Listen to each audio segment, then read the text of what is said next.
Welcome to my channel ज्ञान की गरीबी। आज जो है हम बात करने वाले हैं अगले मेटाबॉलिक डिसऑर्डर्स की, जो कि है दो, एल्पेप्टोन्यूरिया और दूसरा है टायरोसिनेमिया। ये दोनों जो है वो डिसऑर्डर्स हैं catabolism of phenyl alanine and tyrosine के। पिछले वीडियो में जो है हमने दो डिसऑर्डर के बारे में बात की थी, एक तो था एल्बिनिज्म और दूसरा था फिनाइल कीटोन्यूरिया। तो इस वीडियो में जो है हम दूसरे दो डिसऑर्डर्स के बारे में बात करने वाले हैं और इसके जो नोट्स है वो हमने नीचे डिस्क्रिप्शन बॉक्स में इसका लिंक दे दिया है, तो आप वहां से जो है डाउनलोड कर सकते हैं। तो सबसे पहले हम पढ़ेंगे एल्केप्टोन्यूरिया के बारे में।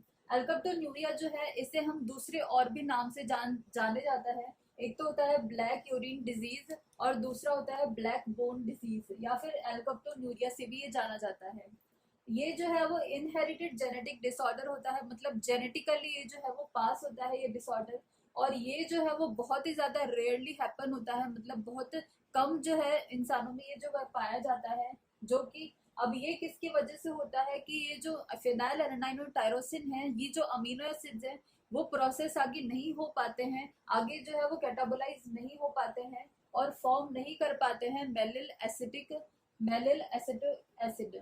अब ये जो है हमने पिछले वीडियोस में पढ़ा था कैटाबॉलिज्म में फिनाइल एलानाइन और टायरोसिन के, कि ये जो है वो फर्दर कैटाबोलाइज होके मेलिल एसिटिक एसिड जो है वो फॉर्म करते हैं। लेकिन इस डिजीज में क्या होता है, ये जो दोनों अमीनो एसिड्स होते हैं वो फॉर्म नहीं कर पाते हैं मेलिल एसिटिक एसिड, जो कि वैसे नॉर्मली होता है प्रोटीन में। अब इसके बाद है कि ये तब होता है जब बॉडी जो है वो इनफ होमोजेंटिसिक एसिड डाइऑक्सीजनेज एंजाइम जो है वो प्रोड्यूस नहीं कर पाती है। अब ये एंजाइम हमने पिछले वीडियोस में पढ़ा था कि ये जो होमोजेंटिसेट डाइऑक्सीजनेज एंजाइम होती है वो होमोजेंटिसेट को जो है वो कन्वर्ट करती है मेलिल एसिटिक एसिड में। लेकिन इसमें जो है वो बॉडी प्रोड्यूस ही नहीं कर पाती है ये वाली एंजाइम, तो जिसकी वजह से ये जो होमोजेंटिसेट होता है ये जो है बहुत ही ज्यादा टॉक्सिक सब्सटेंस होता है। तो होमोजेंटिसेट जो है वो ब्रेक डाउन नहीं हो पाता है इसमें, इस एंजाइम के एब्सेंट होने की वजह से। और ये एंजाइम जो होती है वो लिवर के अंदर एब्सेंट होती है।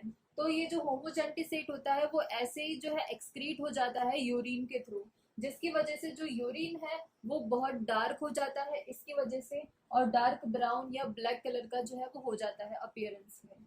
उसके बाद में है कि ये ज्यादातर जो है वो जो प्री मैच्योर जो होते हैं बच्चे, जो जन्मे ही होते हैं, तो उन बच्चों में जो है वो ज्यादा होता है। और जिनमें डेफिशिएंसी होती है विटामिन सी की, इसकी वजह से भी जो है वो होता है। तो इसको हम क्योर कर सकते हैं जब विटामिन जो है सफिशिएंट मात्रा में उनको देखें।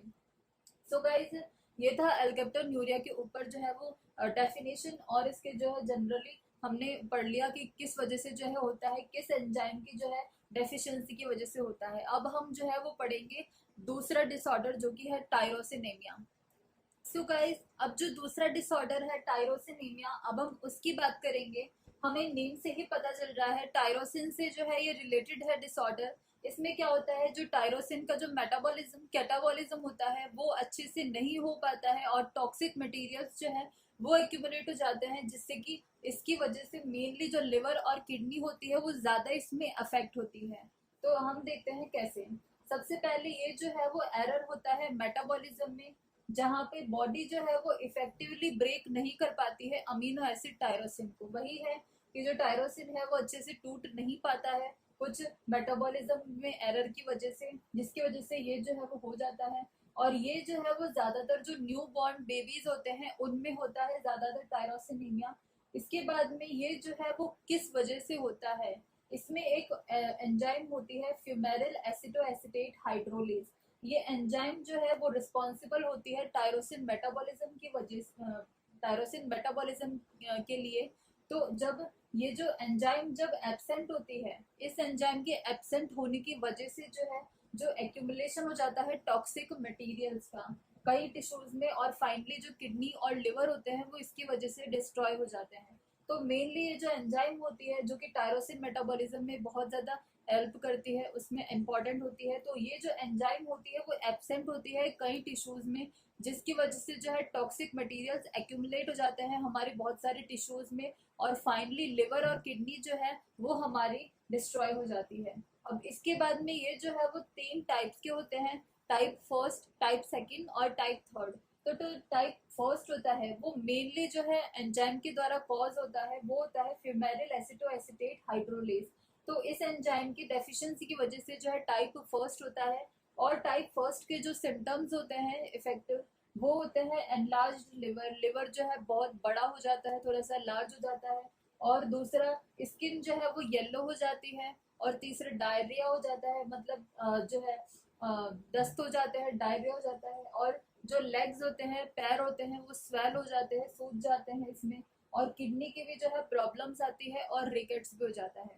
इसके बाद में हम अगर सेकंड टाइप की बात करें इसकी, तो सेकंड टाइप जो है उसमें दूसरी एंजाइम रिस्पॉन्सिबल होती है इसके लिए, वो होती है टायरोसिन अमीनो ट्रांसफरेज एंजाइम। ये जो है एंजाइम हमने कैटाबॉलिज्म में भी पढ़ा था। टायरोसिन अमीनो ट्रांसफरेज एंजाइम जो होती है वो टायरोसिन को कन्वर्ट करती है 4 हाइड्रोक्सी फिनाइल पायरुवेट में। लेकिन ये एंजाइम जो है उसकी डेफिशिएंसी हो जाती है, जिसकी वजह से टायरोसिन जो है उसका कैटाबॉलिज्म नहीं हो पाता है। और इसके जो सिम्टम्स है वो होते हैं elevated serum and plasma tyrosine level. अब जो टायरोसिन जो है वो कैटाबोलाइज ही नहीं हो पाता है, तो टायरोसिन का जो लेवल है वो बढ़ जाता है इसमें। तो टायरोसिन का लेवल ब्लड में, प्लाज्मा में जो है हमारी बॉडी में बढ़ जाता है इस टाइप सेकंड में। और एक्सेसिव जो है टेयरिंग होने लगती है, और बर्निंग आई पेन, आंखों में भी जो है बहुत ज्यादा दर्द होने लगता है, जलने लगती है आईज। और मेंटल रिटार्डेशन हो जाता है, मतलब दिमागी जो है वो प्रॉब्लम हो जाती है।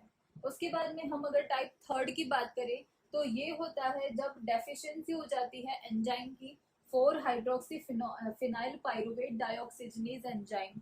इस एंजाइम की जो है जब डेफिशिएंसी हो जाती है, तो टायरोसिन का जो कैटाबॉलिज्म है वो इफेक्ट हो जाता है, क्योंकि जो हाइड्रोक्सी फिनाइल पायरुवेट है वो कन्वर्ट नहीं हो पाता है होमोजेंटिसेट में।